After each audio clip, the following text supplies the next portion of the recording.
नमस्ते। FM 90 देवगिरी वाणी आवाज़ मराठवाड्याचा मैं हूँ आपके साथ RJ संध्या। और आज हमने हमारे स्टूडियो में आमंत्रित किया है अंतर्राष्ट्रीय कीर्ति के मयंक गांधी, जो सामाजिक कार्यकर्ता है और ग्लोबल विकास ट्रस्ट के संस्थापक भी है और प्रबंध ट्रस्टी भी है। आपका बहुत बहुत स्वागत है हमारे स्टूडियो में। पहले हम जानना चाहेंगे आपसे कि आपने 2003 और 2011 में अन्ना हजारे जो सामाजिक कार्यकर्ता है उनसे मिलकर उनके साथ आपने काम किया है, तो वो जो आपका अनुभव है और आपको उनसे कुछ प्रेरणा मिली हो, तो पहले उस बारे में आप बताइए। नहीं, देखिए, मैं एक इंटरनेशनल अर्बन प्लानर था, बहुत देशों में काम करता था। वहाँ के लोगों की लाइफ देखी कि बहुत डिग्निटी से जो जी रहे हैं, तो हम अपने देश में क्या कॉमन आदमी के वो डिग्निटी से जिए, इसलिए कुछ चेंजेस करने पड़ेंगे, कुछ बात करनी पड़ेगी, कुछ काम करना पड़ेगा, ये सोच के हम आए थे इंडिया में। और डेमोक्रेसी है तो इसके अंदर अगर हम पॉलिसी बदलेंगे तो लोगों की ज़िंदगी बदलेगी, ऐसा सोच लेके आए थे। और अन्ना हजारे जी को मिले और उसके बाद ये बात शुरू हुई। फिर उन्होंने भूख हड़ताल पे बैठे थे 2003 में। अच्छा। 4 मिनिस्टर के भ्रष्टाचार के लिए।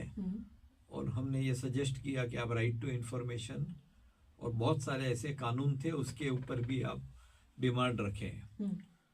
और मुझे याद है कि 9 अगस्त को वो बैठे थे आज़ाद मैदान में, और 7वें या 8वें दिन उसका जो भूख हड़ताल चल रहा था, तब मुख्यमंत्री ने उन्हें बुलाया और ये कहा कि आप क्या चाहते हो, इसका ड्राफ्ट दीजिए। तो फिर मैं एक टीम का एक सदस्य था, हमने राइट टू इंफॉर्मेशन और बहुत सारे कानून का ड्राफ्ट दिया और मुख्यमंत्री ने उस बात को मान लिया। तो जब महाराष्ट्र राइट टू इंफॉर्मेशन और बहुत जो कानून दूसरे थे वो सब का पास होना, इसमें मैं उनके साथ सहभागी था। अच्छा। उसके बाद सब अपने अपने रास्ते चले गए। और फिर मुझे याद है 2011 में कोई एक मीटिंग थी, वहाँ पे मैं चेयर कर रहा था और केजरीवाल उसके स्पीकर थे। और उन्होंने मुझे कहा कि मैंने शांति भूषण ने, प्रशांत भूषण ने और संतोष हेगड़े ने भ्रष्टाचार के विरुद्ध एक कानून ड्राफ्ट किया है। अच्छा। जन लोकपाल करके, इसे एक पब्लिक मूवमेंट बनानी है। तो मैंने कहा पब्लिक मूवमेंट अगर बनानी है तो हमें ऐसे कोई लीडरशिप लेनी पड़ेगी जो देश के लोग जिसके पीछे जा सके। तो उनको मैंने अन्ना हजारे जी का नाम सजेस्ट किया। अच्छा जी। वहाँ से अरविंद और अन्ना जी का मीटिंग हुआ और फिर उनका आग्रह से मैं भी इंडिया अगेंस्ट करप्शन की पूरी जिम्मेवारी ली। कोर कमेटी में भी था और अन्ना, अरविंद, प्रशांत भूषण, किरण बेदी, ये सब दिल्ली और उस एरिया के प्रभारी थे। पर बाकी के देश का जो मूवमेंट था वो उसको ये जिम्मेवारी मुझे मिली थी। और इस तरह से अन्ना जी के साथ तब से वापस काम शुरू हो गया। अच्छा जी, बहुत अच्छा। और आपने यहाँ पर मराठवाड़ा में अभी परली में आप एनजीओ चलाते हो, वहाँ पर 4600 गांव आपने यानी कि गोद में लिए हैं, जैसे हम कह सकते हैं, उनका विकास करने के हेतु। तो उस बारे में आप थोड़ा सा जान लीजिए। नहीं, फिर जिस प्रकार से फिर अरविंद केजरीवाल का जिस प्रकार से वर्किंग हो रहा था, तो मैं उससे काफ़ी चिंतित था। क्योंकि हम लोग तो देश को बदलने आए थे, सत्ता के लिए नहीं आए थे। लेकिन कहीं ना कहीं लगने लगा कि ये सत्ता की राजनीति लड़ रहे हैं, तो मैंने राजकारण छोड़ दिया। लेकिन वो डिजायर तो थी, इच्छा तो थी कि इस देश को कैसे बदला जाए। और अगर गांव नहीं बदलेंगे तो देश नहीं बदलेगा। तो मैं तो एक अर्बन आदमी था, मैं एक अंग्रेज था, भारत को समझता नहीं था। लेकिन ये दिख रहा था कि देश को बदलना है तो रास्ता तो गांव से ही जाएगा। और जब तक वो किसानों की इनकम नहीं बढ़ेगी तब तक ये देश की इकोनॉमी नहीं बढ़ेगी, और इकोनॉमी नहीं बढ़ी तो ये देश आगे आना बहुत मुश्किल है। तो कुछ जाने बिना, भारत को समझे बिना, मैंने ये सोचा कि किस जगह ऐसा है जो वर्स्ट एरिया है इंडिया का। सुनते थे मराठवाड़ा में सबसे ज्यादा किसानों की आत्महत्या हो रही है। और मराठवाड़ा का वर्स्ट डिस्ट्रिक्ट बीड था। बीड के अंदर काफी तालुके ऐसे थे जहाँ पे बहुत आत्महत्या होती थी, उसमें से एक परली तालुका था। तो मैंने मुंबई में मेरा जो घर था उसको बेच दिया और मैं परली आके रहने लगा। अंग्रेज था, समझता नहीं था भारत क्या है, तो मुझे 3 साल लगे समझने में। अच्छा। और वो चाय के कप में से पहले चाय डालेंगे नहीं बाहर, तब तक नई चाय डाल नहीं सकते उसमें। तो जितना भी लर्न किया था वो सबको अनलर्न करने का 3 साल लग गए मुझे। और फिर ये समझ में आ गया कि किसान की इनकम अगर कई गुना करें तो ही बहुत, लोग कहते हैं एजुकेशन, हेल्थ केयर, स्वास्थ्य, एजुकेशन, ये सब पे काम करना चाहिए तो देश बदलेगा। लेकिन मेरा मानना अलग है। मेरा मानना ये है कि हमारे किसानों के अंदर समझ है, ताकत है कि अगर उसके पास पैसे आ जाए तो वो एजुकेशन भी देख लेगा बच्चों का और स्वास्थ्य भी देख लेगा। तो मैंने फोकस किया कि इनकम कैसे बढ़ाएं किसानों की। 15 गांव से काम शुरू किया था, लेकिन लास्ट 5 साल में अभी हम 4600 गांव में पहुंच गए हैं। पूरा मराठवाड़ा है और भी 3 जिले हैं महाराष्ट्र के, मध्य प्रदेश में है। अच्छा। और थोड़ा बहुत गुजरात में भी काम कर रहे हैं। तो 4600 गांव में काम करते हैं। बहुत बढ़िया।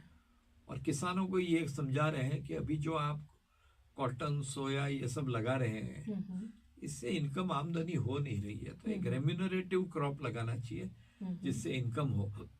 तो हमारी बात किसानों ने मानी है कुछ अंश तक, और हम अभी तक 5.5 करोड़ फल के पेड़ लगा दिए हैं। गए साल हमें लगा कि ये सब करने से इनकम बढ़ी भी है कि नहीं बढ़ी है, और बढ़ी है तो कितनी बढ़ी है।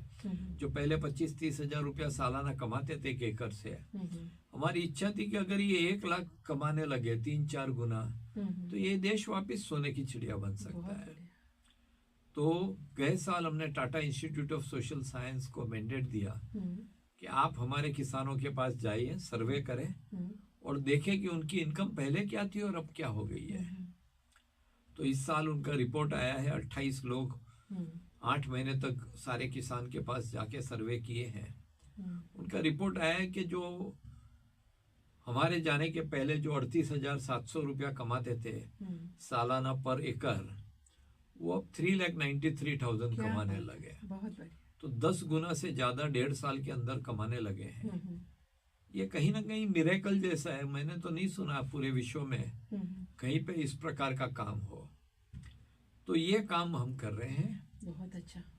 और इसके बाद पूरे देश से लोग कहने लगे हमारे यहाँ भी आइए, हमारे यहाँ भी आइए। पहले से ही चल रहा है ये बात, सारे इंडस्ट्रीज, सारे गवर्नमेंट्स। मेरे अंदर शक्ति नहीं है कि मैं पूरे देश को, अभी 4,600 गांव में काम कर रहा हूँ और भारत में 6,64,000 गांव है। तो देश को बदलना चाहता हूँ, कुछ किसान की जिंदगी बदलना, किस लोगों के पेट में खाना देना और कुछ सुसाइड्स बंद करना, ये मेरा उद्देश्य नहीं है। मेरा उद्देश्य है कि भारत को वापस सोने की चिड़िया कैसे बनाए। तो जब इस प्रकार से डिमांड आ रही थी, अब मैं उड़ीसा में आती है तो न मैं ओरिया समझता हूँ, तमिलनाडु में आती है न मैं तमिल समझता हूँ, मणिपुर में आती है, हर जगह से ये बात आ रही है कि यहाँ पे आके यही चीज करो। तो मैंने कहा ये तो मेरे से हो नहीं पाएगा, लेकिन मैंने एक वर्ल्ड क्लास किसान का ट्रेनिंग सेंटर बनाया हुआ है बीड में, परली करके एक जगह है वहाँ पे। और वो एक मैग्नेट बन गया है कि किसान पूरे देश से वहाँ पे आके सीख रहे हैं कि अपनी इनकम कैसे बढ़ाया जाए और ऑर्गेनिक खेती से भी इनकम कैसे बढ़ सके, कम खर्चे में ज़्यादा उत्पादन कैसे कर सके। और इस तरह से एक यूनिक मॉडल बनाया हुआ है।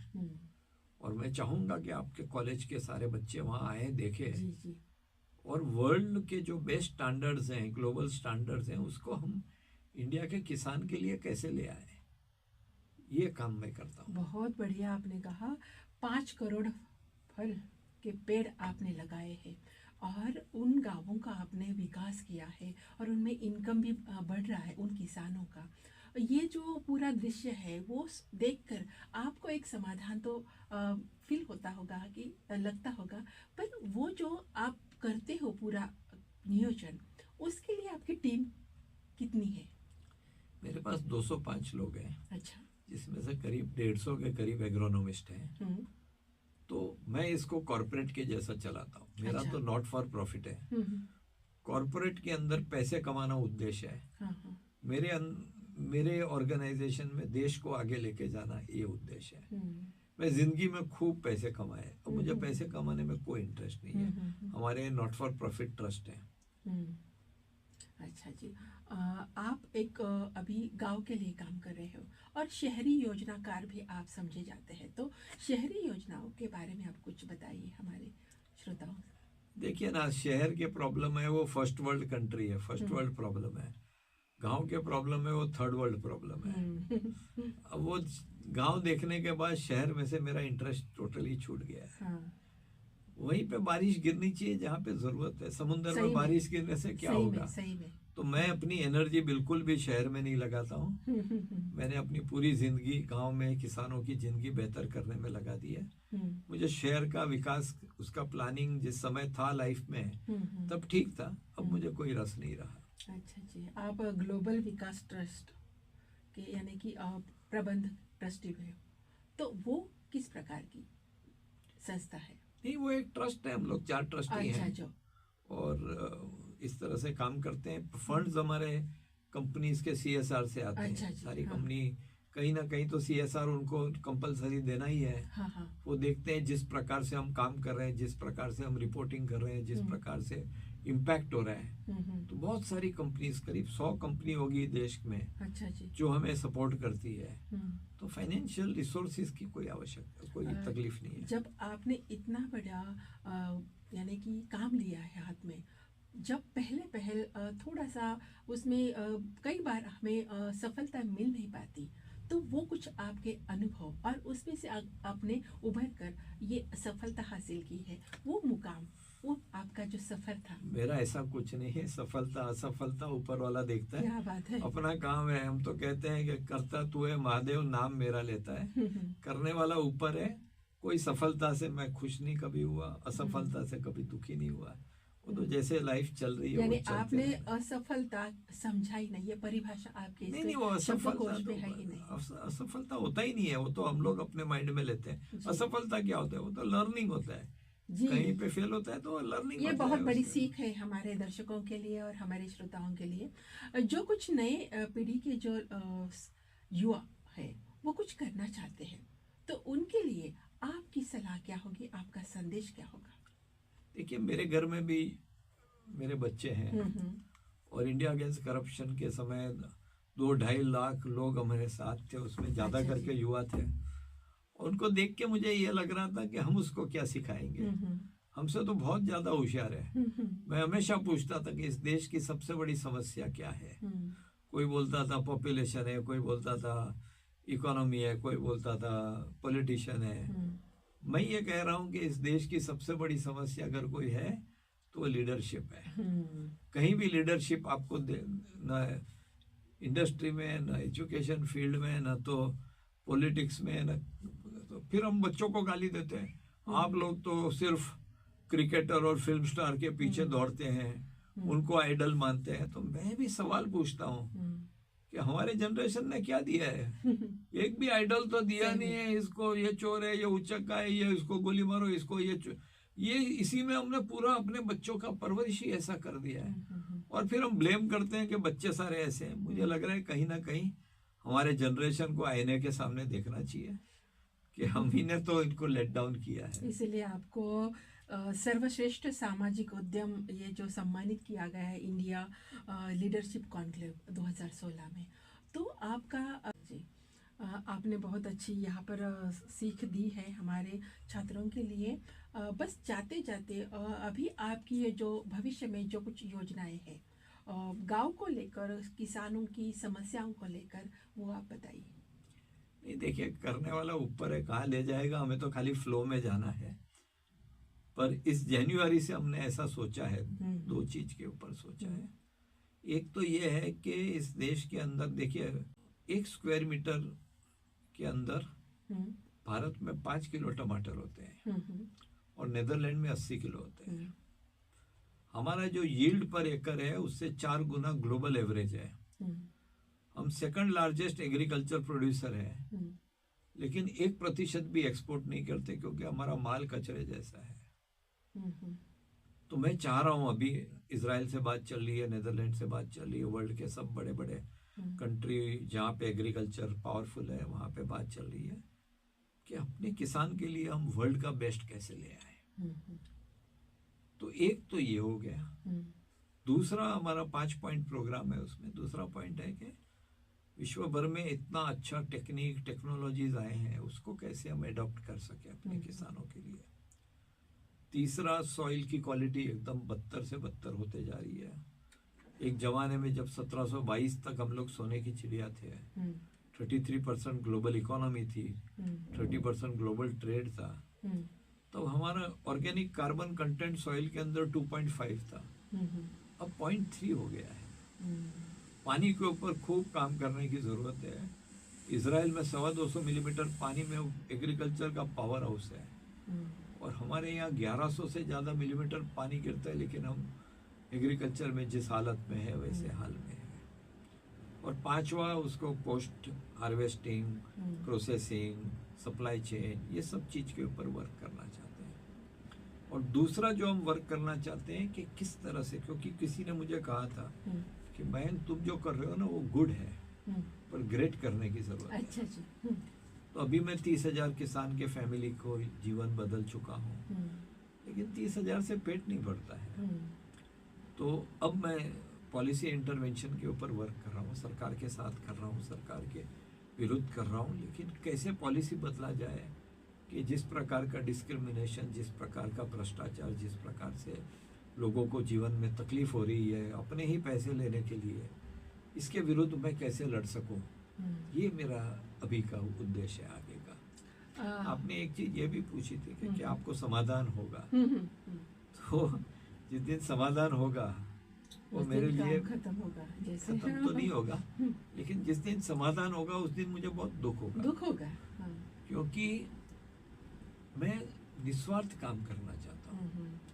अगर दूसरे को खुश करके मैं समाधान लेता हूँ तो ये तो स्वार्थ ही हो गया ना। इससे बड़ा क्या स्वार्थ है कि मैंने किसका काम किया, उससे मुझे समाधान, मुझे खुशी, मुझे प्लेजर मिला। अच्छा। तो ये तो एकदम स्वार्थ भरा काम है।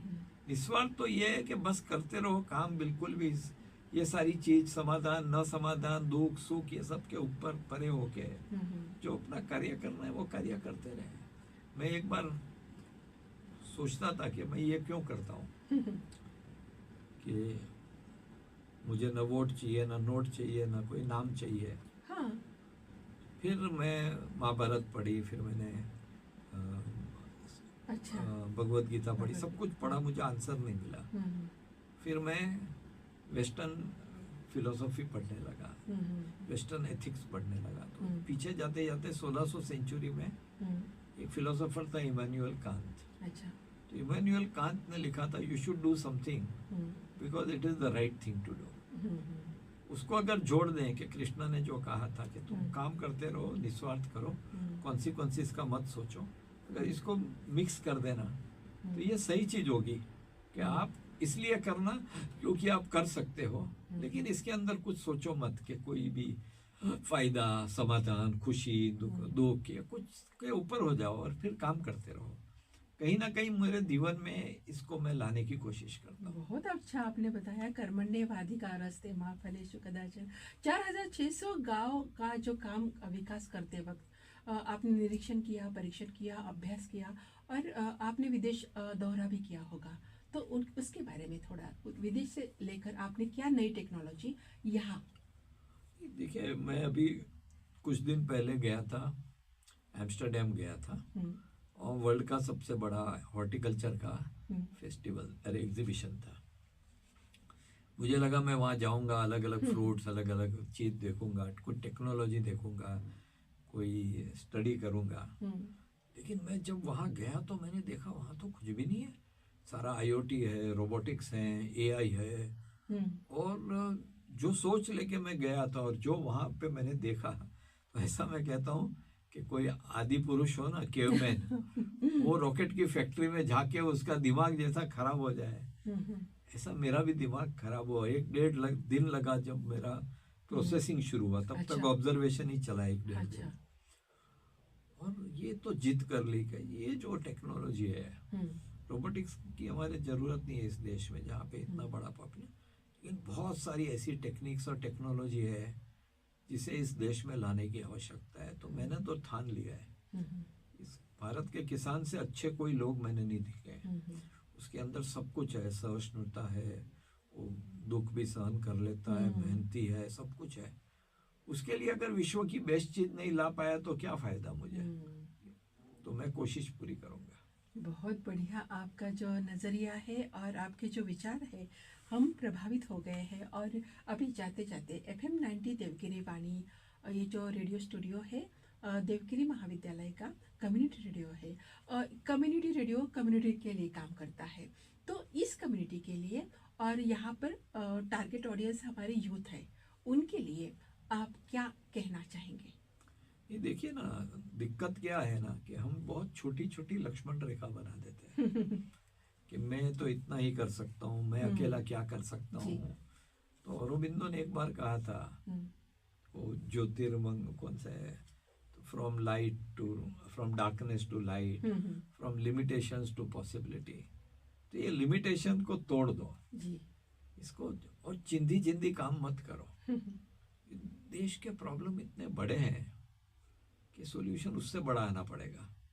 तो कोई बोलता है मैं प्लास्टिक की बोतल बचाता हूँ, कोई बोलता है मैं पानी बंद कर देता हूँ। ऐसे चिंदी चिंदी काम क्या करते हो? करो तो ला जाओ युद्ध में।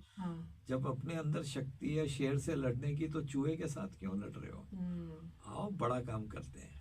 अपनी सीमाएं बड़ी रखो, तोड़ दो, और अपने सपने भी बड़े करो। Sky is the limit. बस आप मर्यादाओं को तोड़कर अपने सपनों की, यानी कि किसी भी सीमा में आप मत रहिए।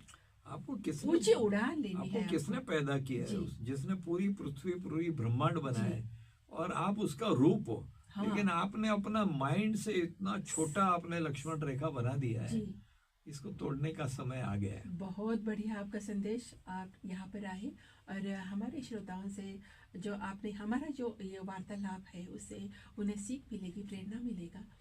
तो बहुत बहुत धन्यवाद आपका। Thank you.